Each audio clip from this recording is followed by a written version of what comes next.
How's it going, guys? I'm just gonna do another quick one. It's still Monday night. I'm gonna post another video right before I post this one. But the topic of this video is gonna be every possibility already exists. Every possibility already exists. And so let's go ahead and unpack this really quick. I want to make this a short video, just kind of a quick tidbit for you guys, and give you guys some good food for thought to ponder. And so this is kind of my latest meditation over the last week. I've been really thinking about this, and I want to share it with you guys, because there's definitely someone out there that this can help. One of the things I like about my life, and one of the blessings I've been able to have, is I was introduced to quantum physics at a very young age.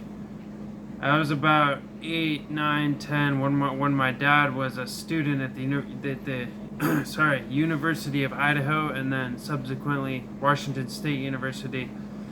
And he ended up taking a lot of physics classes, and he went on to become a chemist. But during his time when he was studying, he was fascinated with the idea of quantum physics. We read books together like the Dancing Willie Masters. He would go through these books and kind of share with me a lot of the revelations he had. Books like the Dancing Willie Masters and In Search of Schrodinger's Cat, and there are a few others, but those are the two main ones I remember. The Dancing Willie Masters and In Search of Schrodinger's Cat.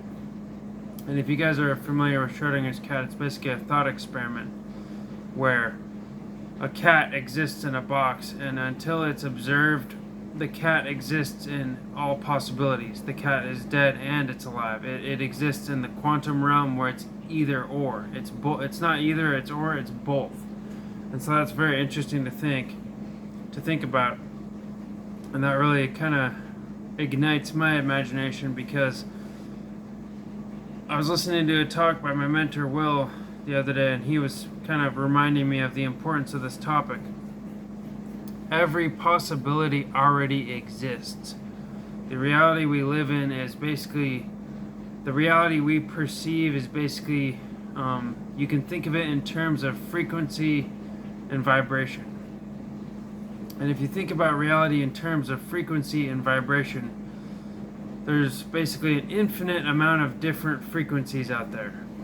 The reality we perceive is just, it's a certain bandwidth of that frequency. It's a certain sliver of that frequency.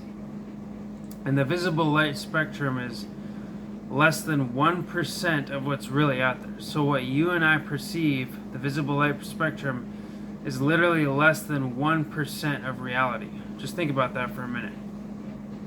Think about all the other 99.9 or whatever it is percent. So there's so much out there that you can't even perceive.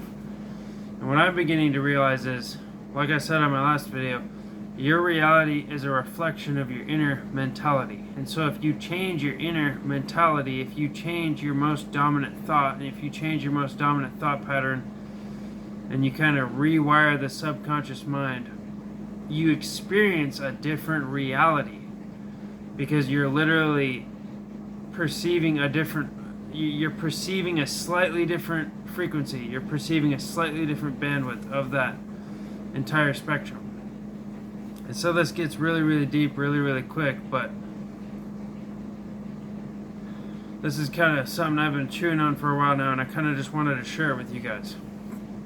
And so, if you really think about it, if every possibility exists, what are your desires? What are your goals? What do you want to do? Do you want to become fit? Do you want to become rich? Well, quantum physics says there's a version of you that exists on the spectrum of reality, or whatever you want to call it. There's a version of you that's fit. There's a version of you that's rich. There's a version of you that has obtained all of your goals, all of your desires. Because another thing you got to remember is time does not exist. Time is a human creation. Time is not really a thing.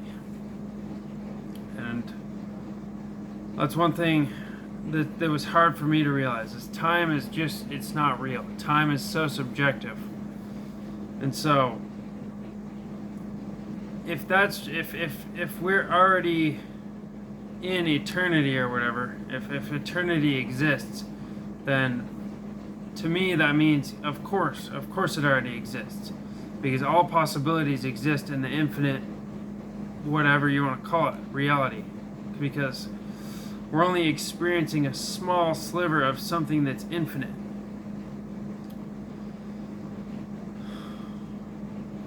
So the question becomes, how do you tune into that? How do you tune into the frequency, the bandwidth, or whatever, where you exist as a rich person, where you exist as a fit person, where you exist as a person that has great relationships in life, that has wisdom, that has intelligence? How do you tune into that?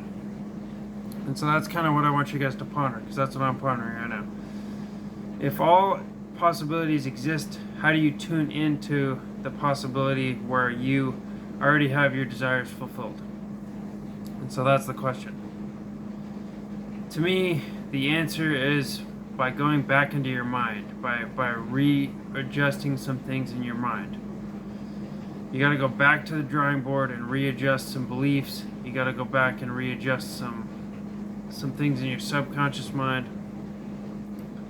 And I think Dr. Joe Dispenza has some great stuff on this. Bruce Lipton has some stuff on this. And so I might need to revisit some of their teachings and possibly come back at you guys with a new video that kind of is a sequel to this one. But anyway, guys, I hope you enjoy this food for thought. I hope you enjoy kind of traveling down the rabbit hole with me as we go through these meditations together. But anyway, I hope you have a great night. I will catch you on the next one.